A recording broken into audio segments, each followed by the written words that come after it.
I really like waffles. You want to make some? Here we go. Make, fix, grow, cook. GardenFork. What's cooking? I love waffles. Don't you? I love your waffles. This is a shout out to my friend who I haven't talked to in a long time, John Baroni, who put this idea in my head probably 10 or 15 years ago about yeasted waffles, which are an overnight batter waffle that tastes, it just blows away the waffles out of a box or the waffles that you just make real quick. We also have some other waffle videos, the links in the show notes there. But I have this really cool waffle maker thing that I bought. You can buy these online now, I'll link below. And I want to make some waffles. I want to bring you along for the ride. Ready? Ready. Here we go. All right, first thing, we're going to preheat our cast iron, because cast iron takes a while to warm up. This is all, I just rinsed it all out, so it's all got some water on it. It'll dry off, and that'll heat up. You had to plan ahead. Look at that. How unusual for Eric. So last night, I added together some flour and yeast and milk and a couple of ingredients. This is all based on Mark Bittman's recipe in his How to Cook Everything book.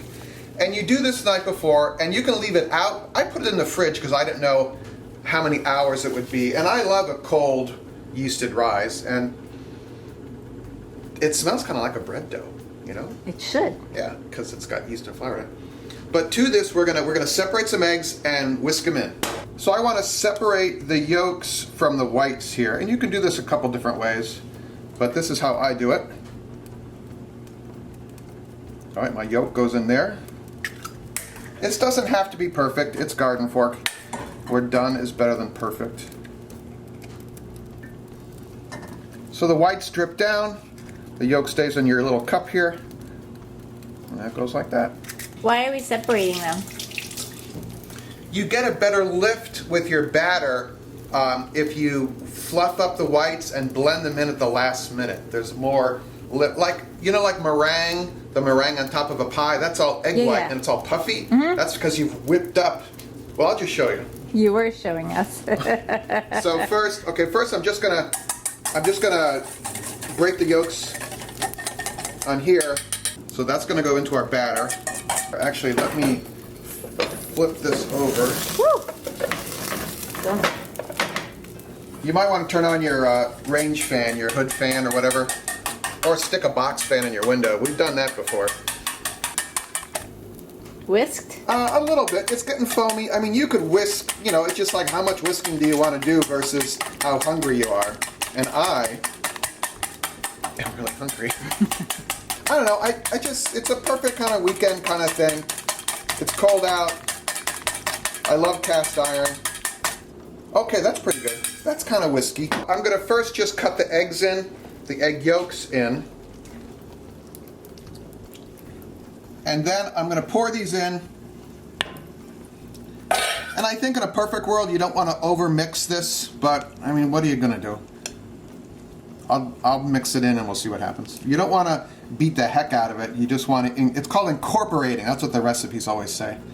But do we follow recipes? Hardly. I don't know. It's an experiment. Life's an experiment. So let's see what happens, you know? We're going to use maple syrup that came from our evaporator that's right out the window.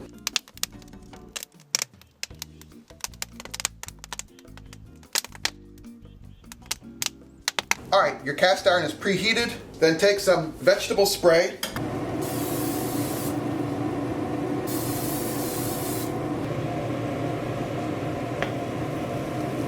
It's thick. That's a cup of batter.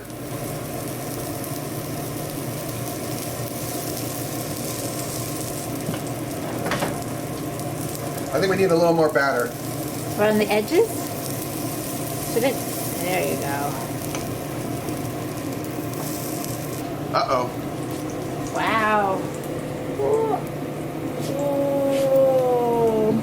Yeah, I mean, I forgot about the yeasted thing. It kind of like, it expands exponentially when you bake it, so. So maybe you put 4 waffles in there. Yeah, about 4 waffles worth. So I'll do a little cleaning afterward, but this will be good. Okay, I see a little bit of browning there, so I'm going to take this Oh, that's and flip so it cool. like that. If you have an electric waffle maker, you know, a little light comes on, I would suggest letting it cook a little longer than the light. You know, the light will go off or on as an indicator. I'd let it cook a little longer, maybe 30 seconds or a minute more. I really love cast iron. I got a couple more videos about it if you're curious about how to season a pan, how to restore a pan like it's all rusty and cruddy. Some cool videos. And also whether you can use soap on your cast iron. I've linked to all those videos be in the show notes here, and I think at the end of the video as well. Alright, that needs to cook longer. But it's pretty. Yeah, it is nice. Okay, so you can lift it and then put the lid back down. Yep.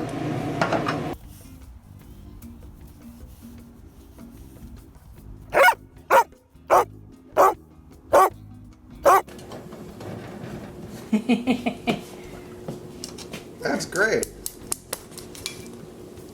Oh, a little overdone, so we'll just put that side like that. Don't look. So the different sides, like this one is a very different color than that one. Yeah, the burners on our stove are a little wonky. I mean, this stove came out of a 1950s camper trailer, so it's amazing what kind of food I can make on this So thing. your stove will do better. I made dinner for 6 last night, so. Our own maple syrup.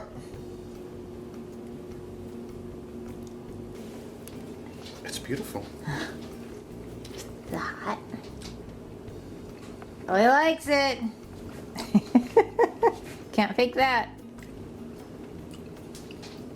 It's quite a different taste than your waffles you would make in about 10 seconds with some flour and baking powder. Because of the yeast? Because of the yeast And and, the the eggs? overnight and the egg flavor. Wow, that's great. We'll be making more. Can I have one? Oh yeah. Alright, we have to go eat breakfast now. All right, more cooking, gardening, making, fixing, building, DIY. It's eclectic, Eric. The link should be floating around here somewhere or right below the video here. Just click on a link and learn more about me. How do you guys make waffles? Do you have cast iron? Do you have an electric cooker? Curious to know about that. I'm gonna eat more food, okay? I'll see you later. Make it a great day. Bye.